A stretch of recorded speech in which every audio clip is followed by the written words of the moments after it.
किस इलाके के अंदर किस वैरायटी ने जो है उसकी पैदावार कैसे आई, उसका दाना कैसे बना, उसकी सारी जो, तो वो हम सारी चीजें भी इकट्ठी कर रहे हैं, उस पर हमारे मॉडल बन रहे हैं, ताकि फिर हम कल बता सकें कि जी अब गार्ड मोड में जो है ना ये वैरायटी चलती है, ठीक है जी, तो इसको आप जो है जो आपके लिए ज्यादा सूदमंद है।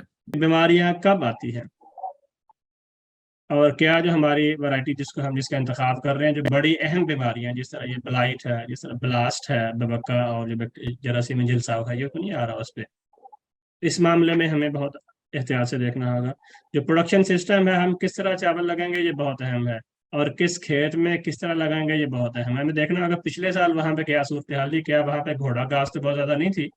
अगर घोड़ा घास वहां पे बहुत ज्यादा थी तो हमें फिर अपना तरीका काश्त बदलना होगा।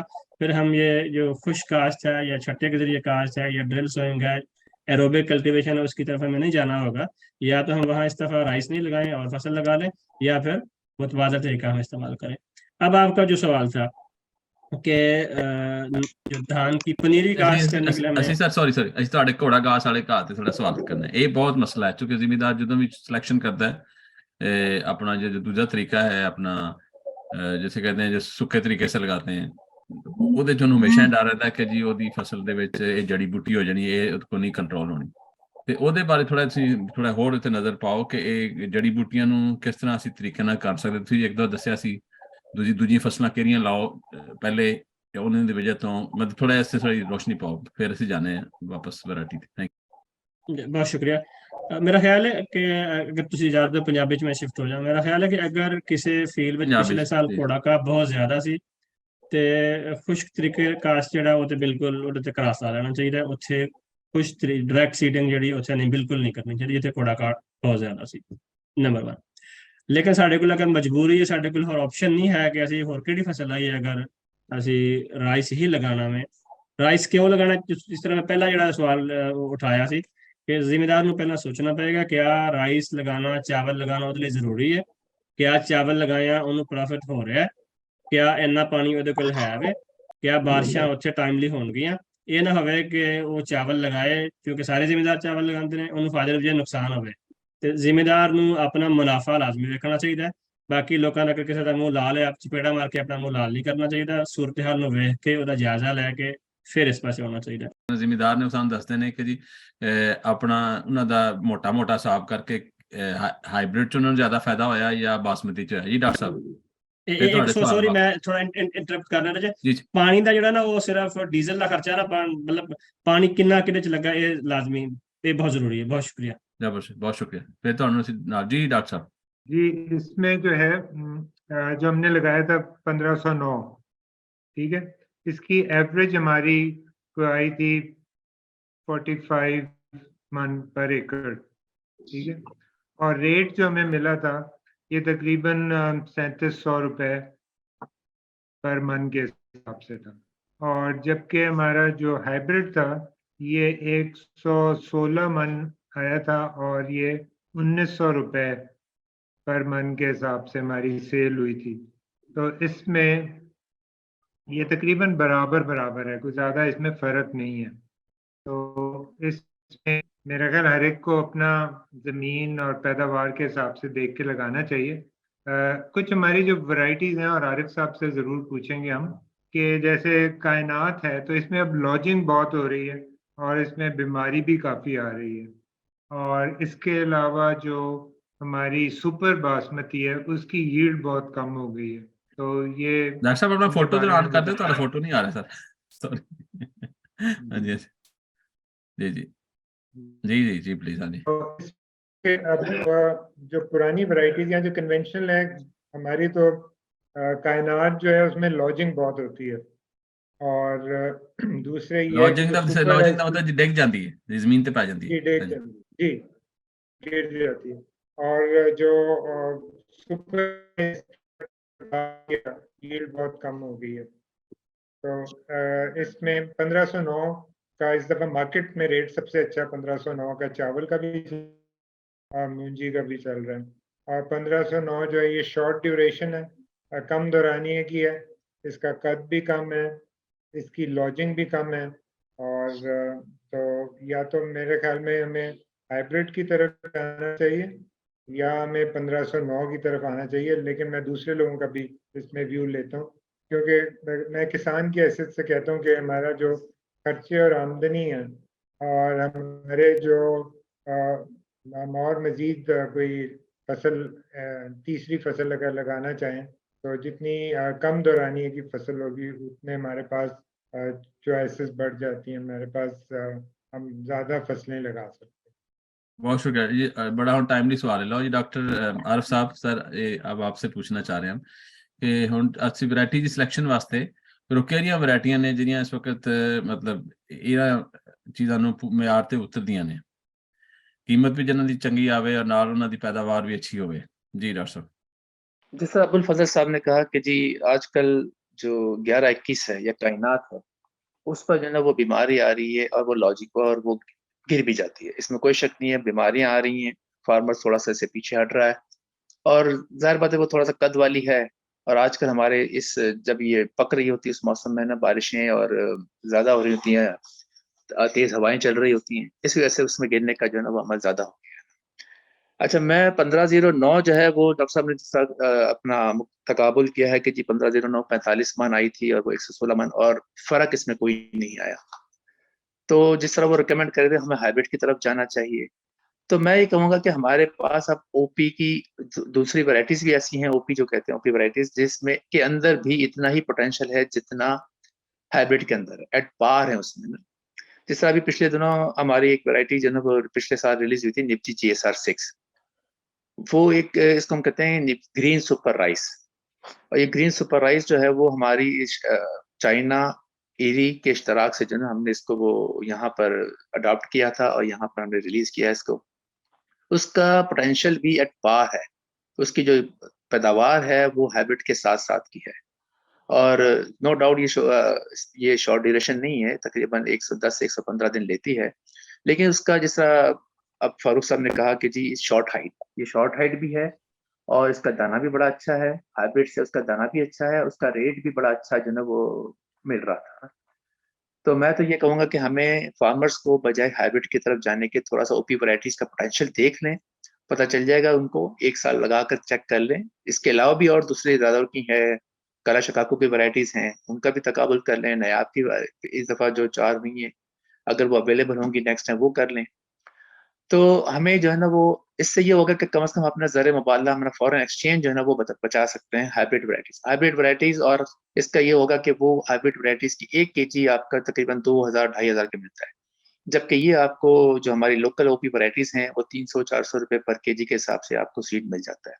तो फार्मर्स को इसका ये भी फायदा है कि उसकी इनपुट कम होगी और आउटपुट उसके बराबर ही होगी। कोई 2 मिलियन फार्मर्स हैं पाकिस्तान में इस वक्त, 20 लाख के करीब है जो चावल उगा रहे हैं, और चावल का और गन्नम का एक क्रॉपिंग पैटर्न एक एस्टेब्लिश हुआ है। अब इस सूरत हाल में जो है उनका ये बड़ा मुश्किल होगा कि उनको इनकी मुतबादिल फसल में आए। इसका दूसरा तरीका जो मेरी नजर में जो वो ये है कि हम उसको अब एक तो short duration varieties, short stature varieties आती है। और सारी उर्दू या पंजाबी शॉर्ट ड्यूरेशन का मतलब की है? ठीक है, अंग्रेजी नहीं। तानू ना फीडबैक मिलया सी कि साबित ही मीटिंगां ते अंग्रेजी बहुत बोली जाती।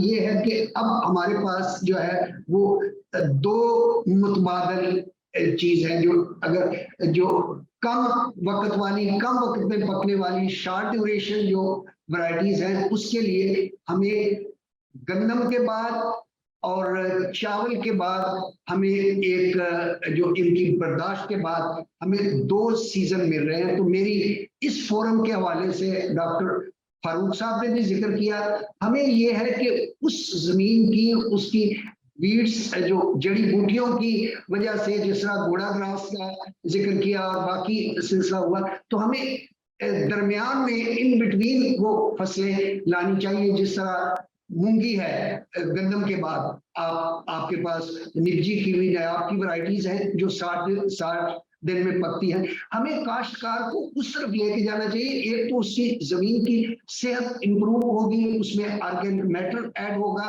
और दूसरी चीज जो है उसका जो इन कवर क्रॉप्स को इन बिटवीन जो आती है उसके जरिए उसकी जो पैदावारी लागत है उसका वो कंपनसेट, चावल पर अब काफी खर्चा आता है, एक तो ये चीज को। इसी तरह चावल के बाद अगर गंदम के दरमियान वो हम चारा ले आते हैं या मटर वगैरह या इस तरह का, इस पर फोकस कर रहे हैं। दूसरी चीज जो मैं समझता हूँ कि अब वक्त आ गया है कि हमें चावल के लिए पानी का अंधाधुंध इस्तेमाल को कम करना चाहिए।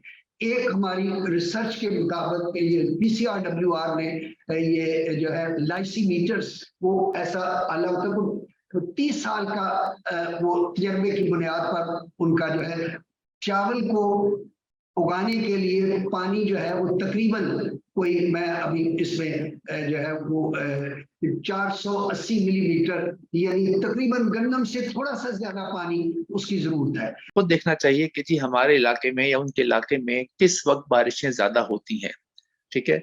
उस हिसाब से हमें उसे देखना चाहिए कि उसकी बुवाई का वक्त क्या होना चाहिए, और जब उस बारिश से पहले पहले उसकी जो वो है, जो भी उसने बीज बोया है या जो भी उसने वो वैरायटी लगाई है, क्या वो इनफ इतनी हो गई है कि वो बारिश को बर्दाश्त कर सके। तो मेरे ख्याल से वो फार्मर्स अपने ही इलाके में जो भी इसका बारिश का जो पीछे पैटर्न है उसको जरूर देखना चाहिए, ठीक है। जिस तरह मैंने जो ना वो अपनी पहले भी कहा था कि जब GSR 6 की मैं मिसाल इसलिए दे रहा हूँ कि ये पिछले 2 साल से सिंध में भी बड़ा अच्छा परफॉर्म किया है।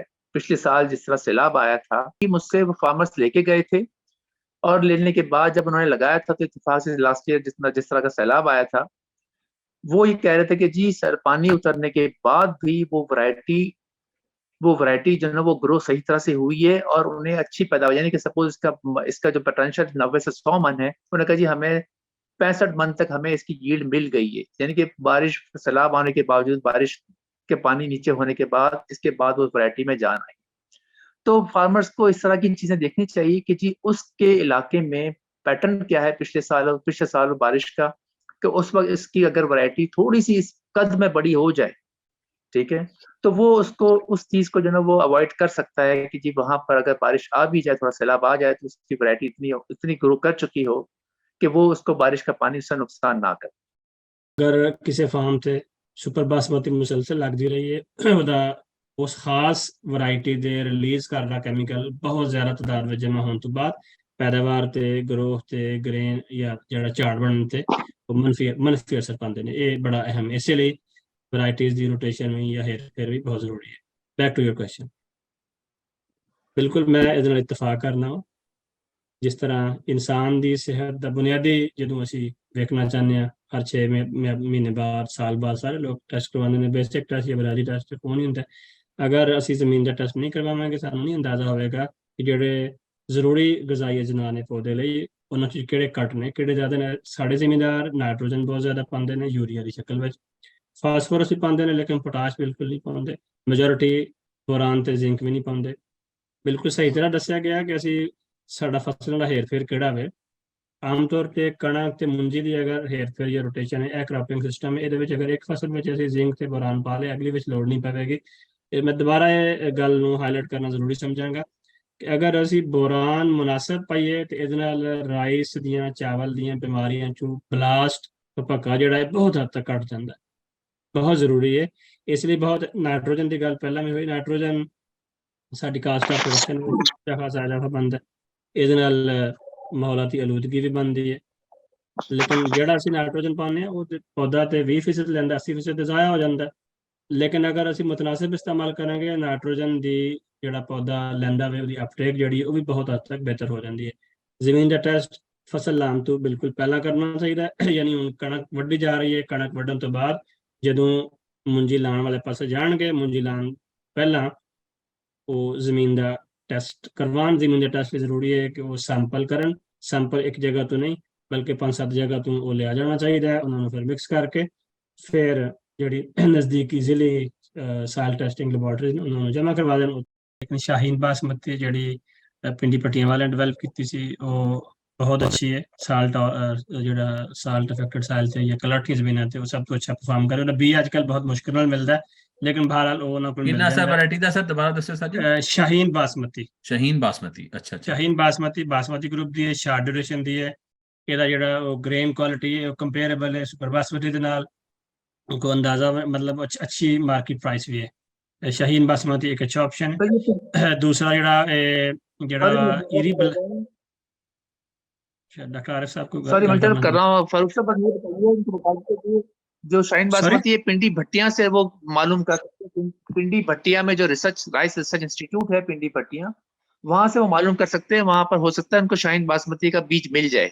लो सर, ये रिस्पॉन्सिबिलिटी हम लेते हैं सावी वाले, तो हम उनसे पूछ के, तो अगर इंशाल्लाह फिर उसमें खालिद साहब ये है कि मैंने इस साल पिछले साल कोशिश की थी लेके सीड लेने के लिए वहां से, तो बड़ा मुश्किल से मिला था, बहुत कम मिकदार में मिला था।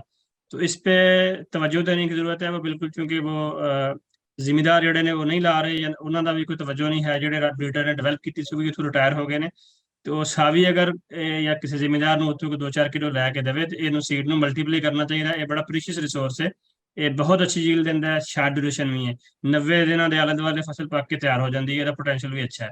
ਇਹ ਤੇ ਹੋ ਗਿਆ ਇਸ ਸਵਾਲ ਦਾ ਜਵਾਬ। ਇੰਟਰਕ੍ਰॉपिंग ਤੇ ਅਸੀਂ ਕੁਝ ਥੋੜੇ ਐਕਸਪੈਰੀਮੈਂਟ ਕੀਤੇ ਸਨ ਸਮਾਲ ਸਕੇਲ ਤੇ। ਪ੍ਰੋਬਲਮ ਇਹ ਹੈ ਅਗਰ ਤੁਸੀਂ ਪਾਣੀ ਖੜਾ ਕਰ ਰਹੇ ਹੋ ਫਿਰ ਤੇ ਇੰਟਰਕ੍ਰॉपिंग ਮੁਮਕਿਨ ਨਹੀਂ ਹੈ। ਲੇਕਿਨ ਅਗਰ ਤੁਸੀਂ ਐਰੋਬਿਕ ਰਾਈਸ ਜਾਂ ਡਾਇਰੈਕਟ ਸੀਡਿੰਗ ਵਾਲੇ ਪਾਸੇ ਜਾਂਦੇ ਜਿਹਦੇ ਚ ਪਾਣੀ ਖੜਾ ਨਹੀਂ ਕਰਦੇ, ਸੁੱਕੀ ਕਾਸਟ ਜਿਹੜੀ ਉਹਦੇ ਵਿੱਚ ਬਿਲਕੁਲ ਮੁਮਕਿਨ ਹੈ ਵੇ।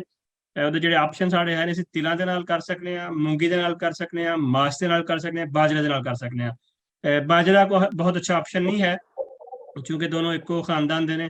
ਮੂੰਗੀ ਤੇ ਮਾਸ਼ ਇਹ ਅੱਛੇ ਆਪਸ਼ਨ ਨੇ, ਤਿਲ ਵੀ ਇੱਕ ਅੱਛੇ ਆਪਸ਼ਨ ਨੇ। ਉਹਦੇ ਲਈ ਇਹ ਵੇ 3 ਜਾਂ 4 ਲਾਈਨਾਂ ਚਾਵਲ ਦੀਆਂ, ਉਸ ਤੋਂ ਬਾਅਦ ਇੱਕ ਲਾਈਨ ਜਿਹੜੀ ਹੈ ਉਹ ਮੂੰਗੀ ਮਾਸ਼ ਦੀ ਜਾਂ ਤਿਲਾਂ ਦੀ। ਇਹਦੇ ਤੇ ਅਸੀਂ ਐਕਸਪੈਰੀਮੈਂਟ ਕੀਤੇ ਨੇ, ਬਿਲਕੁਲ ਮੁਮਕਿਨ ਹੈ, ਅੱਛਾ ਵੇ। ਲੇਕਿਨ ਸਾਰੀਆਂ ਵੈਰਾਈਟੀਆਂ ਜਿਹੜੀਆਂ ਨੇ ਉਹਦੇ ਲਈ ਇਫੈਕਟਿਵ ਨਹੀਂ ਹੈ। ਇਹਦੇ ਲਈ ਸਾਨੂੰ ਸ਼ਾਰਟ ਸਟੇਚਰ ਜਾਂ ਛੋਟੇ ਕੱਦ ਵਾਲੀ ਵੈਰਾਈਟੀ ਜਿਹੜੀਆਂ ਨੇ ਉਹ ਅੱਛੀਆਂ ਨੇ।